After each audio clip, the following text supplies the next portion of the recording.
As we get ready to wrap up Calypso History Month, I want to invite the Education and Research Officer at TUCO to join us via Zoom this morning. Good morning, Megan Sylvester.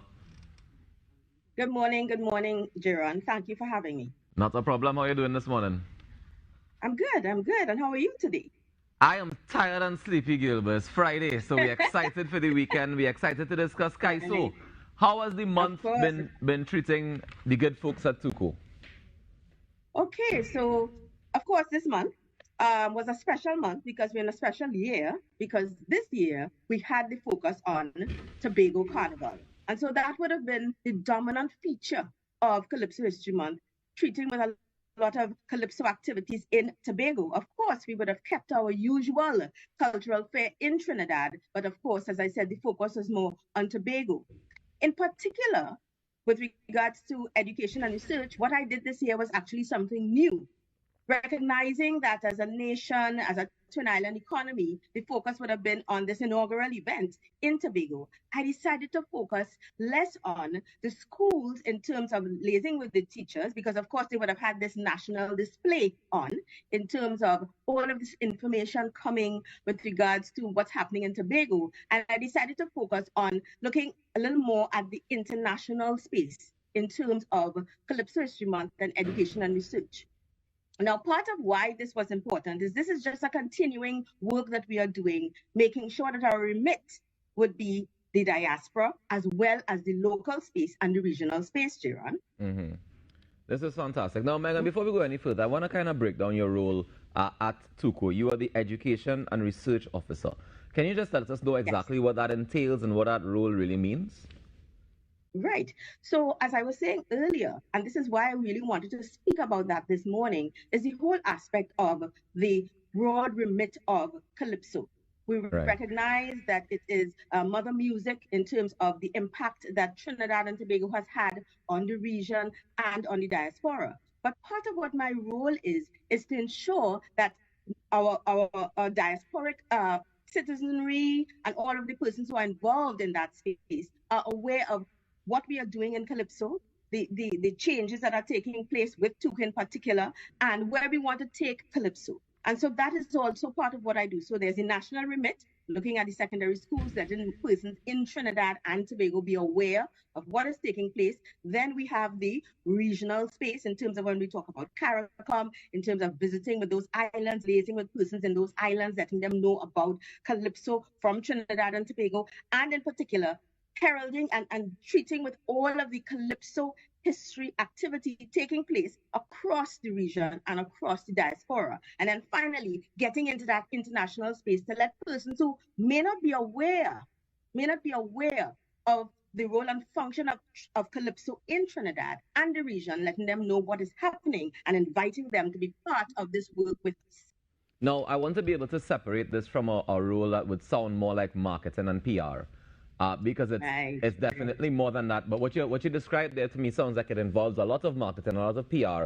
But I think that what defines this, at least from what I've noticed, is the academic perspective that it takes. Am I correct in assuming that? Most definitely.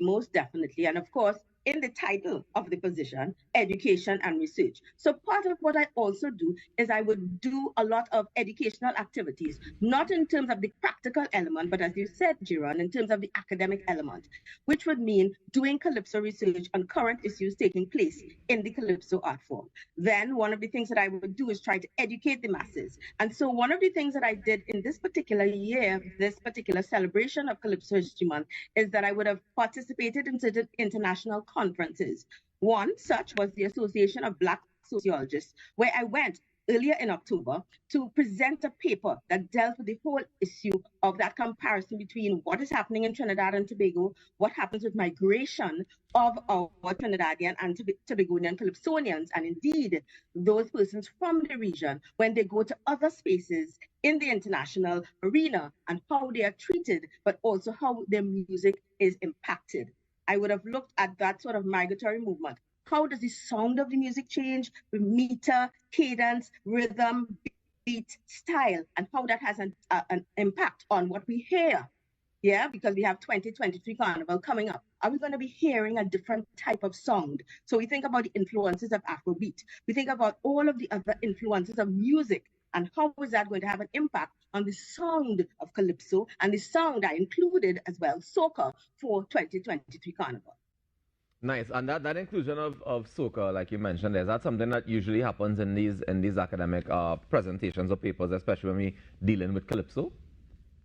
Yes, most definitely. So that is, and that's a very interesting question, Jiron. So from our standpoint, when I say our, we think of Trinidad and Tobago, we think of Calypso, and we tend to, since 1974 thereabouts with Ras Shorty, I think about that movement or that separation in terms of soca music. But in the international space, they tend to recognize Calypso as a dominant music. And so when I infuse information about soca music, I have to speak to a sped up, as it will, a type of Calypso in terms of the beats per minute, etc. And so that I tend to fuse that and speak about that hybrid, taking place, and, all of the changes and derivatives. And I speak about the different types of soca music that emanate out mother music, Calypso.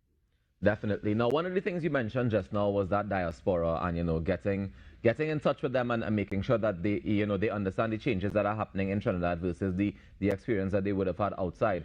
I saw that in Canada there were Calypso History Month celebrations, and they've been doing these fantastic showcases of Calypso music. Do you think that now we're in a situation where we celebrate the art form outside of Trinidad more than we do inside?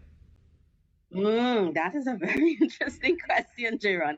I would want to hope that Trinidad continues in this zest and fervor for the celebration of Calypso, because, as we say, Calypso has no season. And so it becomes important to understand, even though we celebrate it and put a focus on it in October, and I dare say September, October, and November as well, as the events have grown, we recognize that because we are doing, as you mentioned before, the marketing, and the public relations, that has really increased in TUCO in terms of where we take Calypso. We see that we've started to invite other spaces, of course, within the diaspora, to come join us and celebrate. And how do they do that? They send the information to us to let us to add it to our calendar so that persons are aware, listen, this activity may not be taking place in Trinidad, but it's taking place somewhere else, celebrating Calypso History Month. So we see parts of Europe, we see in England, we see in other parts of the Caribbean as well. There is that celebration of Calypso History Month together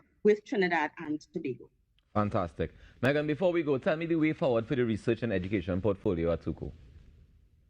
Well, one of the things that I want to focus on is this strengthening of our connection with the outside world, because I think that we understand within Trinidad and Tobago what Calypso means to us. We want to sort of deepen and widen that appreciation for Calypso, but I also think the remit involves increasing that range, that bond, as it will, to let people know. And so one of the other things that I did, speaking about that international conference that I attended, which was in Chicago, so I brought that to the United States. But then what I also did is I did a seminar at the University of the West Indies, Mona campus in Jamaica. All right, because we know that increasingly Jamaicans have been becoming more involved in understanding Trinidad Carnival and indeed beefing up, as it will, their carnival celebrations. And so that is another thing that I want to start doing in terms of my reach, right? Digging into that diasporic space and inviting people to join with us. But also I did that presentation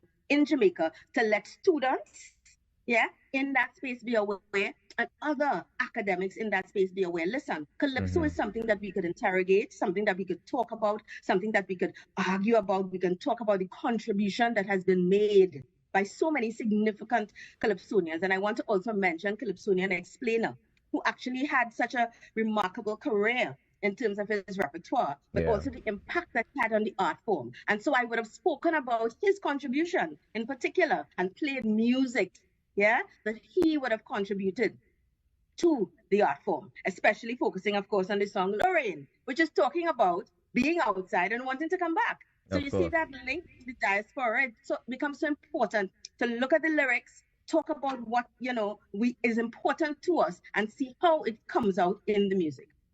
Megan, congratulations on another fantastic Calypso History Month. We look forward to all the work that you're going to continue doing, and of course, stay in touch with us, yeah? Okay, thank you, and thank you for having me, Jiron. No problem. Take care. Enjoy your day.